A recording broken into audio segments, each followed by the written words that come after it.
नमस्कार दोस्तों, success study Baloda YouTube channel में आपका स्वागत है। आज के इस वीडियो में हम लर्निंग आउटकम्स आधारित लर्निंग गैप सामग्री यानी ब्रिज कोर्स, जिसे हम N-1 सामग्री के नाम से भी जानते हैं, तो इसके अंतर्गत आज हम कक्षा 8 के लिए जो लर्निंग गैप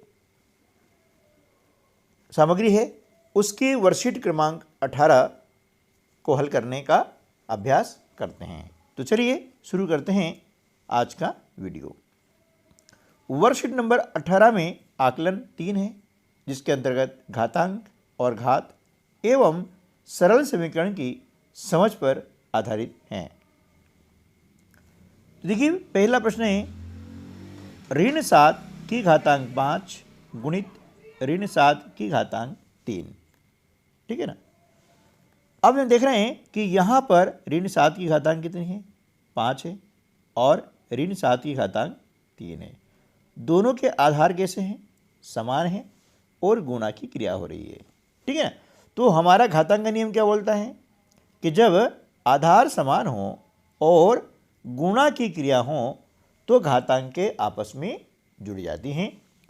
इस प्रकार से देखिए, ऋण 7 की घातांक 5 धन 3 ये जुड़ गई है और 5 और 3 होता है 8। ठीक है, ये यहाँ पर इतना हो गया है। ठीक है, यहाँ तक हम कर सकते हैं। लेकिन इसका मतलब क्या हुआ, ऋण 7 की घातांक 8 है, इसका मतलब ये हुआ कि ऋण 7 को 8 बार गुणा के रूप में लिखना है। जैसे हमने यहाँ पर लिखा है ऋण 7 गुणा ऋण 7 गुणा ऋण 7। इस प्रकार से ऋण 7 को हमने 8 बार लिख दिया है और उनका आपस में गुणा करने पर 57,64,801 उत्तर आता है। ये इसका मान हो जाता है। ठीक है ना। लेकिन अब यहीं तक करते हैं अभी इस वर्कशीट में, तब भी सही है। नेक्स्ट, 162 को घातांकीय रूप में लिखिए।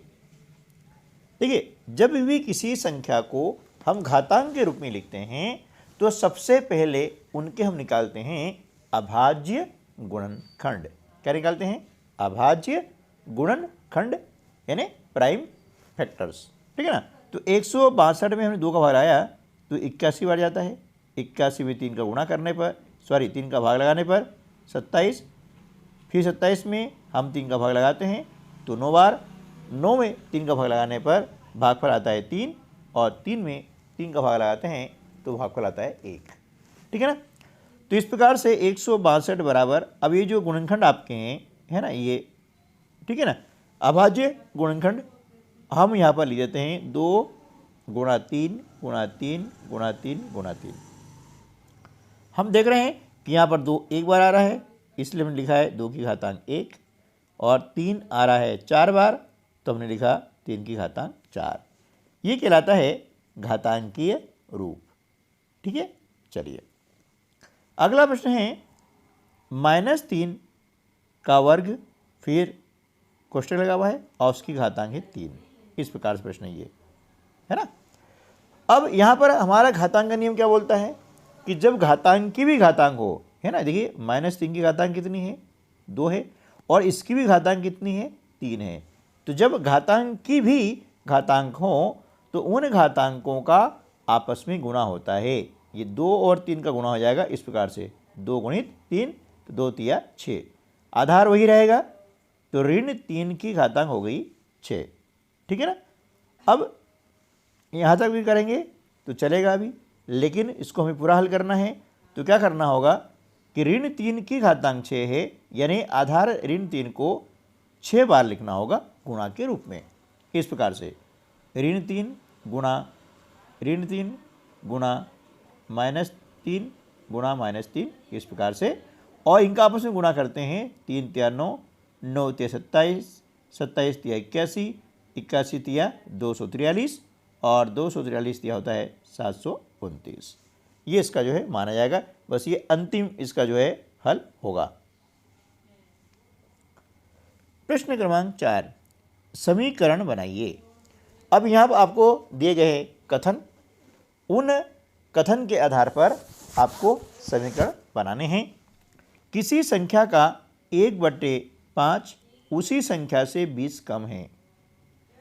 संख्या हमें पता नहीं है, अननोन है, अज्ञात है, तो उसे हम x मानते हैं, है ना। x का 1/5, है ना। उसी संख्या से, संख्या कौन सी मानी हमने, x मानी है, तो x से 20 कम है ना। मैंने आपको बताया था कि कम के लिए हम माइनस चिन्ह का उपयोग करते हैं, अधिक के लिए प्लस चिन्ह का उपयोग करते हैं।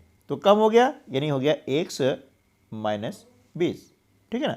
अब इसको थोड़ा सा हम हल कर लेते हैं, तो क्या होता है, का मतलब गुना होता है, तो x का हमने 1 में गुना किया तो x ही आएगा, तो x/5 बराबर 1/20। इस प्रकार से ये इसका बिल्कुल जो है सरलतम रूप हो गया है। अब आगे देखिए कि संख्या दी गई है, बहुत बड़ी संख्या है।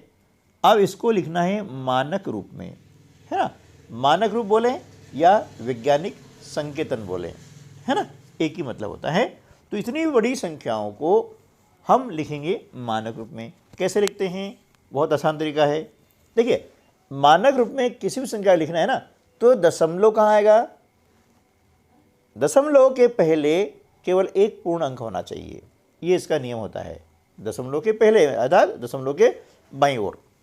तो यह संख्या है तो दशमलव कहाँ आएगा, 1 और 4 के बीच में दशमलव यहाँ आना चाहिए, ठीक है ना। अब दशमलव यहाँ हमने लगा दिया और संख्या लिख दी 4 3 3 5। अब इसके बाद में क्या करेंगे, गुणित 10 और घातांक कितने लगाएंगे, तो इसके लिए हम क्या करेंगे कि यहाँ से अंक गिनते हैं, दशमलव लगाए वहाँ तक, ये 1 2 3 4 5 6 7 8 9 10 11 और 12, यानी दाहिनी ओर से हमने 12 अंक छोड़ के लगाया है दशमलव, इसलिए घातांक आ जाएगी 12, 10 की घातांक 12, ध्यान रखना है ना। जितने अंक छोड़ते हैं उतनी घातांक हम लगा देते हैं, है ना। सिंपल, बहुत सिंपल सवाल है, ठीक है। चलिए, तो यह हो जाएगा 1.4335 गुणा 10 की घातांक 12, ठीक है।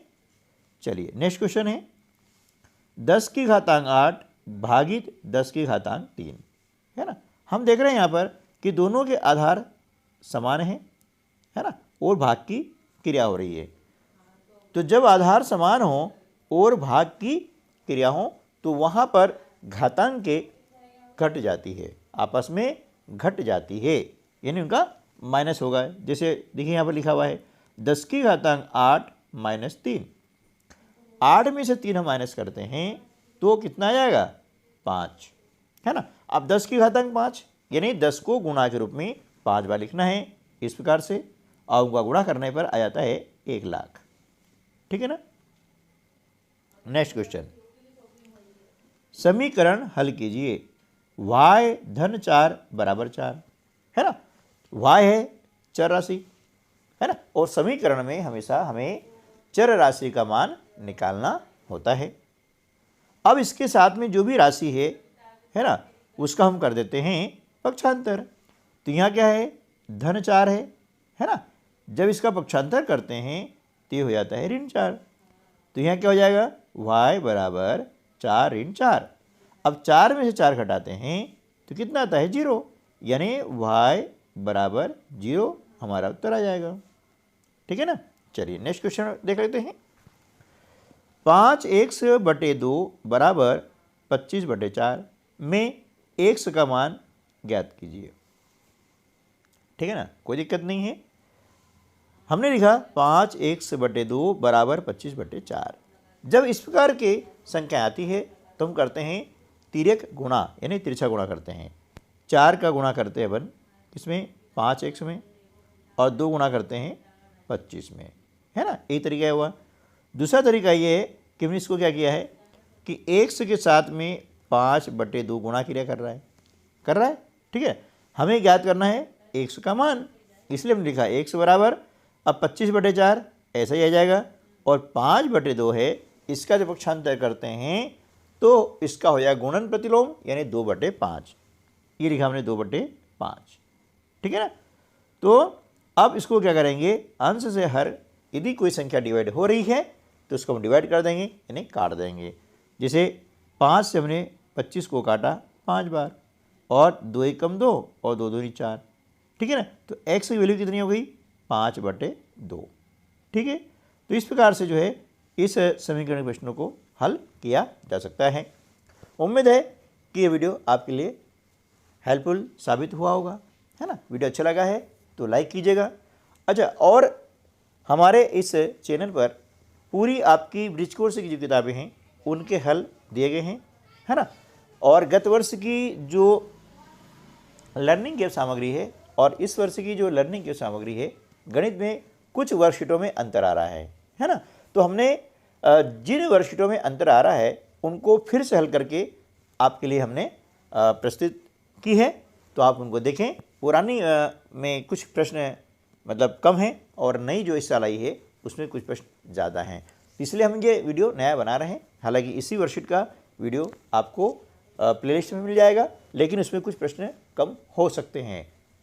ठीक है, तो मिलते हैं अगली वीडियो में, तब तक के लिए नमस्कार, जय हिंद।